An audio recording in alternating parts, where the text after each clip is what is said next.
Bulletin లో మరో breaking news చూస్తున్నాం. తెలంగాణ కేబినెట్ సమావేశం ముగిసింది. కులగణన ఎస్సీ వర్గీకరణ నివేదికలపై చర్చించారు. కులగణన ఎస్సీ వర్గీకరణ నివేదికలకు కేబినెట్ ఆమోదం తెలిపింది. కాసేపట్లో తెలంగాణ అసెంబ్లీ ప్రత్యేక సమావేశం జరగనుంది. అసెంబ్లీలో కీలక ప్రకటన చేయనున్నారు సీఎం రేవంత్ రెడ్డి.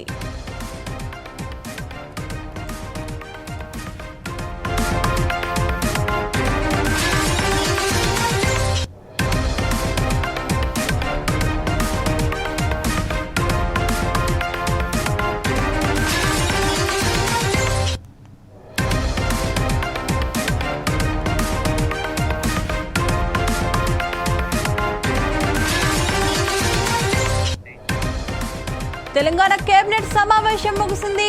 కులగణన ఎస్సీ వర్గీకరణ నివేదికలపై చర్చించారు. కులగణన ఎస్సీ వర్గీకరణ నివేదికలకు కేబినెట్ ఆమోదం తెలిపింది. కాసేపట్లో తెలంగాణ అసెంబ్లీ ప్రత్యేక సమావేశం జరగనుంది. అసెంబ్లీలో కీలక ప్రకటన చేయనున్నారు సీఎం రేవంత్ రెడ్డి.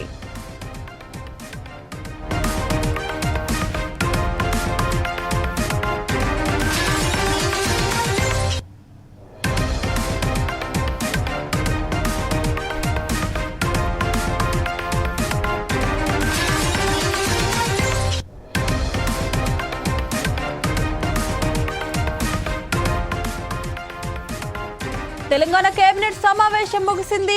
కులగణన ఎస్సీ వర్గీకరణ నివేదికలపై చర్చించారు. కులగణన ఎస్సీ వర్గీకరణ నివేదికలకు కేబినెట్ ఆమోదం తెలిపింది. కాసేపట్లో తెలంగాణ అసెంబ్లీ ప్రత్యేక సమావేశం జరగనుంది. అసెంబ్లీలో కీలక ప్రకటన చేయనున్నారు సీఎం రేవంత్ రెడ్డి.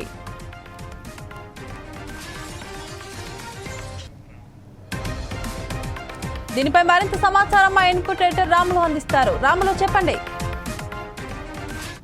ముఖ్యంగా కులగణనకు సంబంధించి ఎస్సీ వర్గీకరణ నివేదికలకు సంబంధించిన కేబినెట్ ఆమోదం తెలపడం జరిగింది. సీఎం రేవంత్ రెడ్డి అధ్యక్షతన జరిగిన ఈ సమావేశంలో మంత్రి ఉత్తమ్ కుమార్ రెడ్డి ఆధ్వర్యంలో సబ్ కమిటీ సమావేశం జరిగింది. ఈ సమావేశానికి ఇచ్చిన కులగణన నివేదికకు మంత్రివర్గ ఆమోదం తెలిపిందని చెప్పొచ్చు. దీంతో పాటు ఏకసభ్య కమిషన్ కూడా అందజేసిన ఎస్సీ వర్గీకరణ నివేదికను కూడా ఆమోదించడం జరిగింది. ఈ రెండు నివేదికలపై అసెంబ్లీ ప్రత్యేక సమావేశంలో చర్చించనున్నట్లు తెలుస్తుంది. అట్లాగే కులగణనపై తీర్మానం చేసి కేంద్రానికి పంపనున్నట్లు కూడా తెలుస్తుంది.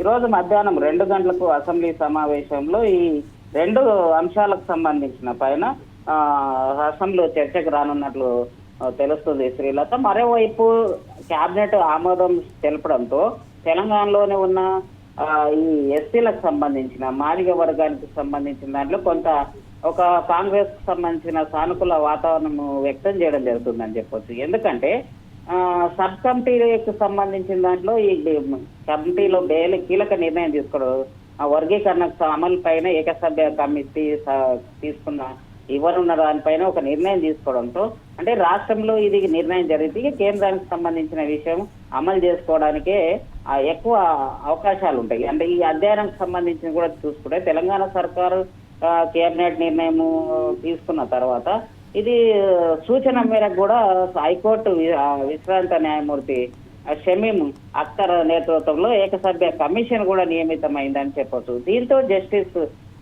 షమీం అఖ్తర్ కమిషన్ రాష్ట్ర వ్యాప్తంగా పర్యటించి ఎస్సీ వర్గీకరణ నివేదిక సిద్ధం చేసిందని కూడా చెప్పుకోవచ్చు. ఫైనల్ గా ఈ రిపోర్ట్లను కమిషన్ ఈ రోజు ఒక నివేదికను ఆమోదం కూడా చేయడం జరిగింది. ఏదేమైనప్పటికీ కేబినెట్ ఆమోదం తెలిపినప్పటికీ అసెంబ్లీలో కూడా దీనిపైన ఒక చర్చ తీసుకురావడం జరుగుతుంది. ఈ చర్చలో చూసుకుంటే స్థానికంగా ఎన్నికల్లో బీసీలు రిజర్వేషన్లు ఎస్సీ వర్గీకరణ నివేదిక చర్చించేందుకు అసెంబ్లీ ప్రత్యేకంగా సమావేశం అవుతుంది. అట్లాగే శాసన మండలి కూడా ప్రత్యేక భేటీ కానుంది. దానికి సంబంధించిన దాంట్లో కూడా చూసుకుంటే యాక్చువల్ గా 10 గంటలకే సమావేశం రేవంత్ రెడ్డి అధ్యక్షత ఈ సమావేశం ప్రారంభమైంది చెప్పవచ్చు. అట్లాగే ఈ అంశాలన్నిటికీ సమగ్రంగా ఇంటింటి సర్వే పేరిట కులాల వారీగా ఆర్థిక రాజకీయ స్థితిగతుల పైన కూడా ఈ కేబినెట్ లో సబ్ కమిటీలో చర్చకు వచ్చినట్లు తెలుస్తుంది. మొత్తానికైతే సంబంధిత నివేదికలకు సంబంధించినది ఉత్తమ్ కుమార్ రెడ్డి సారథ్యంలోని మంత్రివర్గ ఉపసంఘానికి ఏదైతే ఉందో కీలక నిర్ణయాలు వచ్చినాయని చెప్పవచ్చు. అలాగే ఎస్సీ కులాలకు సంబంధించిన వర్గీకరణపై జస్టిస్ షమీం అఖ్తర్ నేతృత్వంతో ఏర్పాటు చేసిన ఏకసభ్య ఈ కమిషన్ కూడా ఉత్తమ్ నేతృత్వంలోని ఏదైతే ఉందో ఇప్పుడు ఆమోదం తెలపడానికి సంబంధించిన దాంట్లో తెలంగాణలో కీలకంగా మెజార్టీగా ఉన్న మాదిగలకు సంబంధించింది కాంగ్రెస్ పార్టీ నిర్ణయం తీసుకోవడంతో కొత్త హర్షాదివేదికలు కూడా రావడం జరుగుతుందని చెప్పొచ్చు శ్రీలత. రాములు, మనం చూసుకుంటే గతంలో ఎస్సీ వర్గీకరణపై కొంచెం వ్యతిరేకత వచ్చింది, మరి ఈసారి ఎలా ఉంది? శ్రీలత, ఎప్పుడైనా ఇక్కడ రెండు వర్గాలకు సంబంధించింది ఒక కీలకమైన అంశం. ఒకటి మాదిగ వర్గం, రెండోది మాల వర్గం.